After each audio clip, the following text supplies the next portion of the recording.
Hello everybody and welcome back to another Battletech Advanced 3062. I hope all of you are well and I hope all of you are safe. I will get this out of the way straight away. You might notice a slight difference in the audio. It is a little bit clearer, however it does the basically what I've had to do is my main mic that I was using has died, and that was causing like a lot of the sort of weird distortion sound that you heard sort of in the last episode.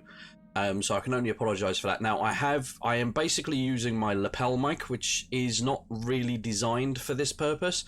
It's basically designed to be sort of like sat like right here, and obviously all the noise gates and everything that I've got set up for my old microphone are kind of still in play, and I've tweaked them as best I can, but sometimes the mic does have a random hissy fit and basically like boosts up the sound, like just sort of like cuts in and out a little bit more, but basically this is a lot better than it was running before. So you know, I'm trying to get a new mic sorted, but it's going to be a few more days before that. So, and obviously I have, you know, I wanted to get this video out for you today, so if there is any random spikes in volume, I can really only apologise and just bear with me. Hopefully by next week, I'm hoping we'll be, you know, the new mic will be here, I'm hoping, so fingers crossed for that. Anyway, so as you remember, the end of last week's episode, we actually unlocked a load of these missions, which we are going to do, but I do need to just quickly check and see what's going on. So I think we are just going to go for the base accuracy on everybody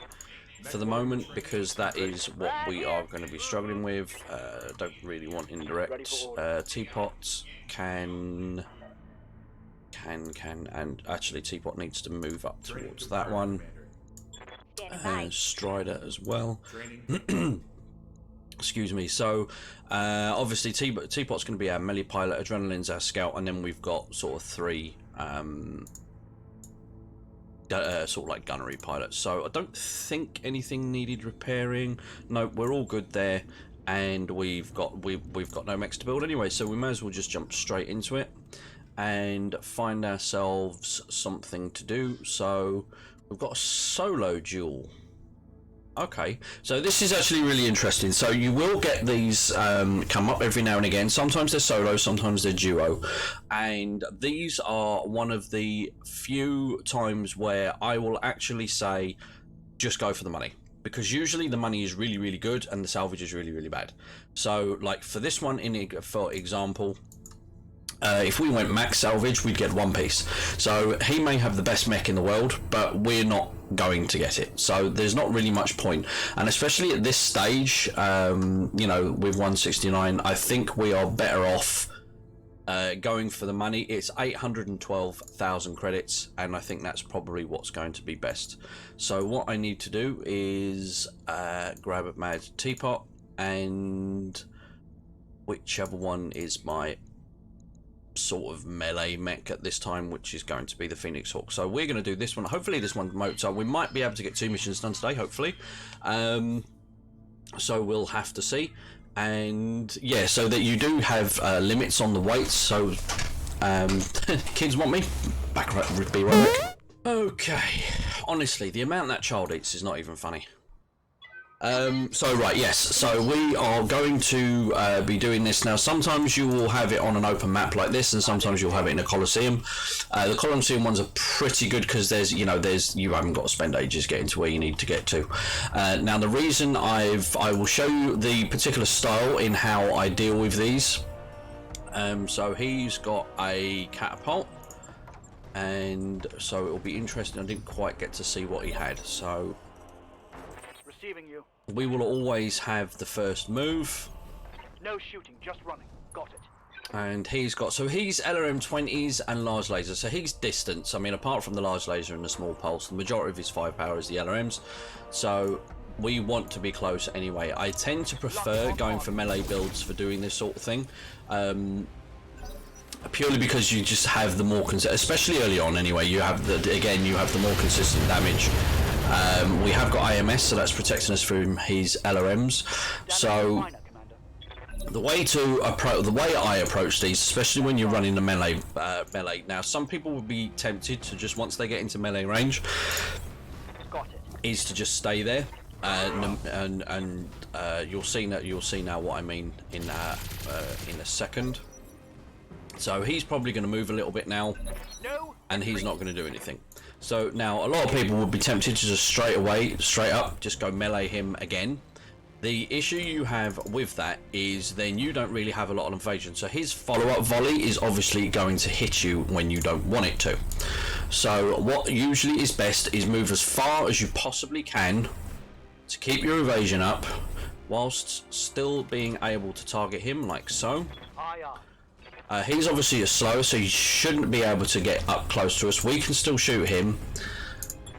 So, you know, when some of the other ones that I have that are just pure melee builds, you wouldn't be able to do the long range damage because I tend to not build them with any long range weapons on, purely because they just tend to be so fast that they can usually get into melee range, so they don't really need to waste the heat on the long range stuff.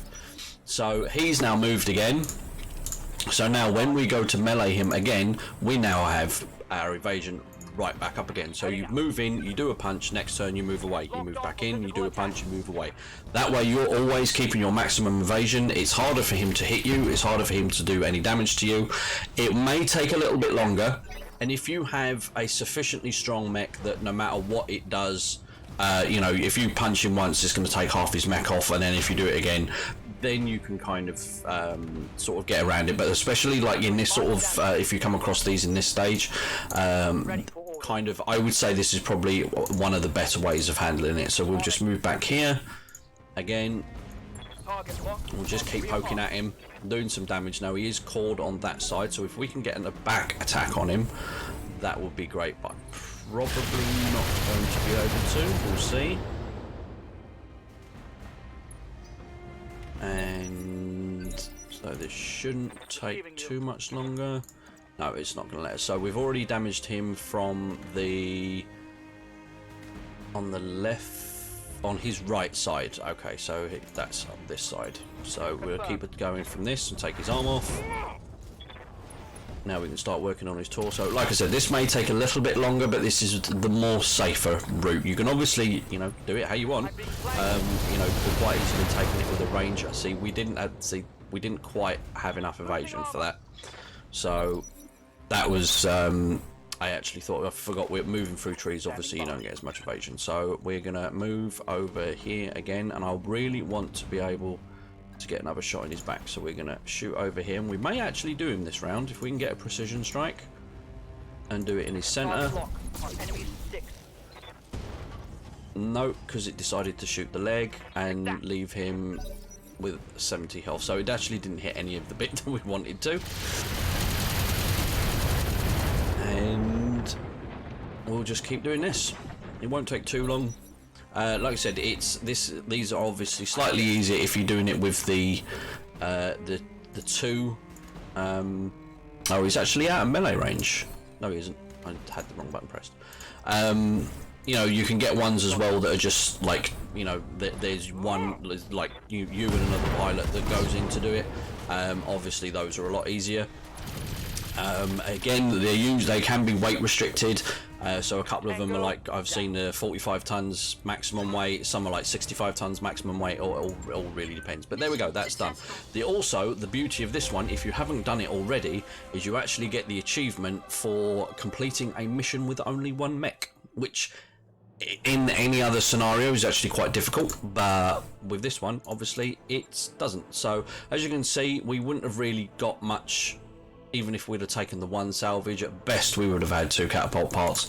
Wouldn't have been worth it. At this stage, with the little money we have, the 800,000 credits was definitely worth more to us than that. So we're just going to wait for this to load up real quick, and then we'll get on. And while this is happening, I will remind you guys, I do stream every Monday, Wednesday, Friday and Sunday, and Mondays is my Battletech day. So if you do want to see more of this, don't forget to drop in over there and drop me a follow and come and hang out tonight. There's also big changes coming on the horizon. With regards to melee, I'll probably do a separate video on that when it comes out. I think it's coming tomorrow, so we'll have a little play with that, so keep an eye out for that. We might be doing a bonus Battletech video this week, just for an update. Okay, so that one's done. I don't think Teapot would have got a anything worth having, and I don't think we sustained any damage. No, we didn't, so we can just jump straight into the next one. And who have we got? So we've got an assassinate for a 2.5. We've got raiding party. So we got a good. Actually, we got a nice. Oh, there's another solo. There's another duel, and it's another solo duel, and it's quite a lot. It's another 600k. Maybe we'll save that for next week. We'll try and get 2 missions done next week. So what I'm liking the look of is, let's do this raiding party. There's a decent amount of salvage, so we can just drop everybody back in, and the Jenna. And now I've got to remember who was in what. So I think Adrenaline was in the Jenna, and then Deadeye, Hellion, and Strider was in that. I think that's right. I can't even remember what have these got in. So okay, he's Strider needs to be in there because she'll have the indirect fire. Okay, yeah, I think that's it. So let's go. All right, so yeah, so the solo you get solo duels and duo duels. No, try saying that 3 times fast. Those are the very few instances where, it's like I said, you're better off taking the money than you are taking the salvage, because it never gives you a decent amount. It's like usually maximum 1. I've done quite a few of these now, and I haven't seen a single one where the salvage is more than 1 part. So it's not really worth it. I mean, unless, yeah, and the thing is, because you don't know what you're going up against. I mean, there may very well be that, you know, there might be a mask in there that you want, or there might be, you know, that ER large laser that you need to finish off your build that you want to do, or, you know, there might be an XL engine, but you don't know, and you're better, as like I said, you're better off getting the money and then just, you know, doing it that way. So we're on the Badlands, we're on the low ground, which I don't like, but they have not got line of sight, so we should be able to get up there relatively quickly. And also, if you get this sort of like weird thing where the button for switching between the lances doesn't appear, don't panic. If you just select a pilot, it'll appear straight away. So it doesn't. So it's not an issue. I think it's just a little UI bug. So we're going to pull our Jenna up there, and I'm going to sensor lock this tank for 2 reasons. 1, the tanks are usually the things you want to know what's coming. And 2, I want Teapot to be able to melee him. Now, obviously, you can't melee something if it doesn't either have line of sight or he's sensor locked. If we'd have just left that and let Teapot lead in, he wouldn't have been able to do this. And a melee strike on a vehicle obviously does double damage, so this is what we want to do. Now, I could melee from the rear. The only issue with that is that is going to leave my rear a lot more accessible to these 2 guys here. So what I'm going to do is I'm going to go for the side, and hopefully we'll be able to do some serious damage to his side and crit him out with the machine guns with any luck, providing he doesn't miss. Okay, so yep, that's open. He's got 1 health. Can the machine guns finish it? Yes, excellent. Always good when you're doing melee builds. I know it's really tempting to load him up with small lasers and small pulse lasers, because obviously machine guns don't do a great deal of damage to armor, but they do, you know, are really good for critting out components. So if you've got a mech that is doing enough damage that he is going to open something up, you definitely, I would say, you want the machine guns over the lasers. Try, if anything, to have a nice balance between the 2. If you can, if you've got the support slots for it. Failing that, I would probably take machine guns over the pulse, over the lasers for the most part, if you've got them and you've got the spare thing. All right, so we've got Loader King. This would be really nice to have. This could be an upgraded melee bot, because as you can see, he's obviously got 4 support points, and he's got 2 machine gun arrays. Now those are basically the equivalent of having 3 machine guns in 1. They do jam, but it basically means you can maximize. If you've only got 1 support slot, you can carry 3 machine guns basically. So this is serious. If he punches our Phoenix Hawk and lands the hit, this is going to hurt. So this guy definitely needs focusing. Unfortunately, we haven't got any range to do anything, and he isn't interested in meleeing. He's just hitting us with the Damage is minor. his rifle, so that's fine. Good to go. So we're just going to start working this guy over now. And these are basically, the Loader Kings are like kind of based on a roughneck chassis, so these guys are pretty tough as well, so they've got a decent amount of armor. If we can pick up him, that'd be really good. That'd be a really, really nice addition. I haven't got any Loader King parts though, so I don't know I got it. how, I mean, unless we can make him panic and punch out, that's going to be a tough thing to do. Receiving you. But we shall try. So we'll sprint up with our Jenna and give him some of the pew pew. And then we'll move in with Teapot and we'll go for the side. I'm aware the tank is behind me, but he's like miles away. I'm not expecting anything serious to happen. As you can see, like, he's taking a pummeling and it's not really, I mean, we've only just opened his arm up now, but that's, you know, that's a seriously tough mech, this one. So we probably, we don't have a cold shot either, so we're just going to have to just keep pew-pewing at him. He's not even remotely phased. Solid connection on that one. No, not even bothered. Yeah. Okay, I want to, can we get line of sight anywhere? I don't suppose, yeah, the jump's not going to help us out. But, oh, it's because of that stupid little bump there, we've got no line of sight. Okay, that's fine. The tank's working its way around, and yeah. I wasn't actually expecting him to come that way around. On my way. Which is a bit annoying.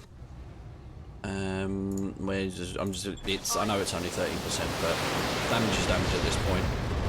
I'm more actually bothered about trying to get him to panic than anything else, but I don't actually think it's going to happen. And oh, they've got another vehicle down there. Okay. Ready for orders. Didn't even know he was there. Right, so we'll just keep sprinting around. Got it. We'll just keep throwing some stuff at him.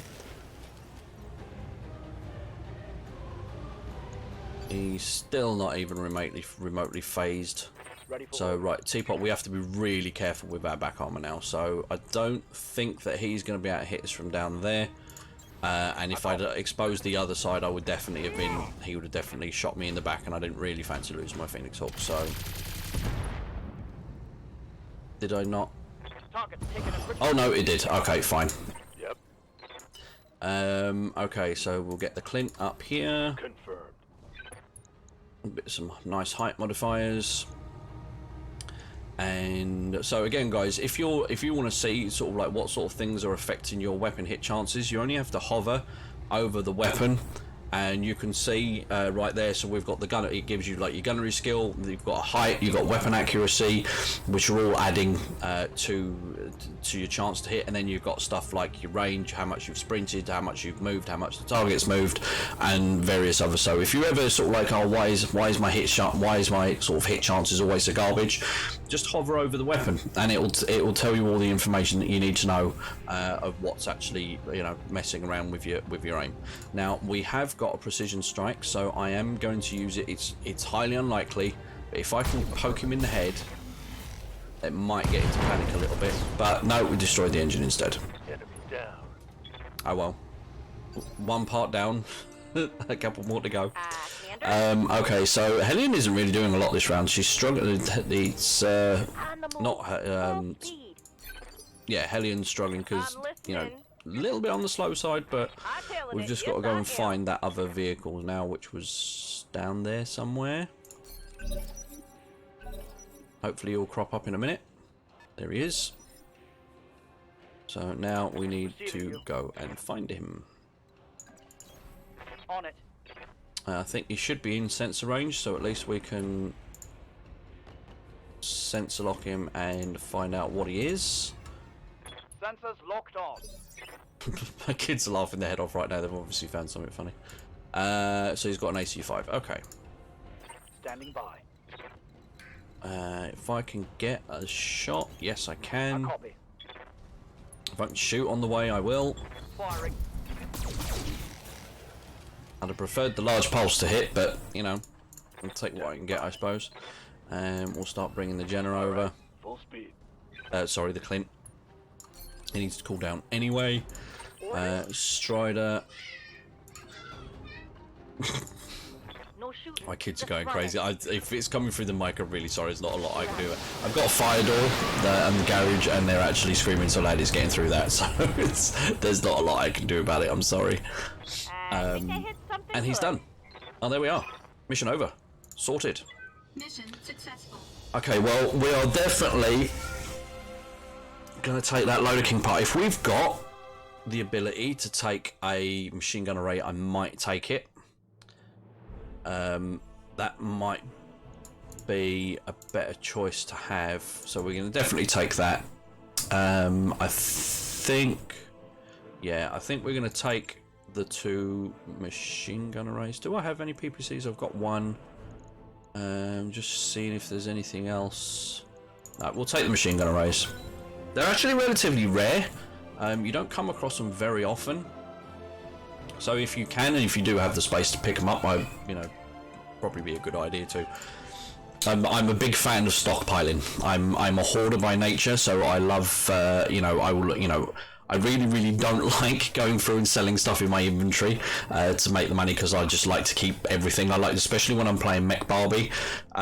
You'll see it on, and when I say Mech Barbie, like, some people obviously don't know what that term means. It's basically when I'm going into the mech bay and just swapping out parts and making builds and stuff like that. I just call it Mech Barbie. I think it's funny.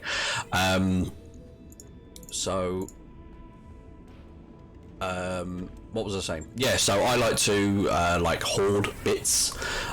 So like here we've got 2. We've got 2 things. So let's. Can I fit? I can. Oh no.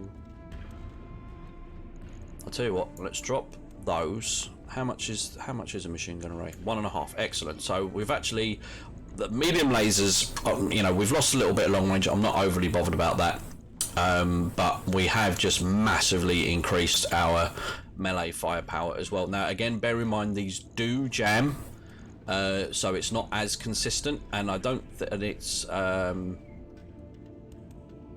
know it doesn't say it has the crit bonus, but I'm fairly sure it does. It just doesn't have it written down. I'll have to double check on that. But yeah, so we are definitely going to be doing that. We've got 1.5 ton of ammo, so that should be enough. And we've got to wait a week for that to do, which we're not going to do now. So again, we shall do the obligatory save, which is that one. And that is basically all we've got time for today, guys. Again, apologies for the mic if it does go mad. I don't know what it's doing. I'm trying to keep my eye on it, but there's not really a lot I can do. I'm trying to keep my voice sort of at the same level, and I'm trying to stay the same distance. So if there is any peaks and stuff, I really do apologise for that. But thank you for watching. If you did make it this far, great. If you did like it, don't forget to leave a like, and don't forget to sub as well. It helps me out a lot, and obviously it doesn't really cost you anything, so you know that'd really help me out if you could. And again, don't forget to come and see me on Twitch. I will be streaming Battletech later on this evening, which is usually the stream actually kicks off at around 9 o'clock Greenwich Mean Time. So if you want to drop in for some more stuff, please by all means do. And as always, stay safe, guys, and I'm out. Have a good one. Bye bye.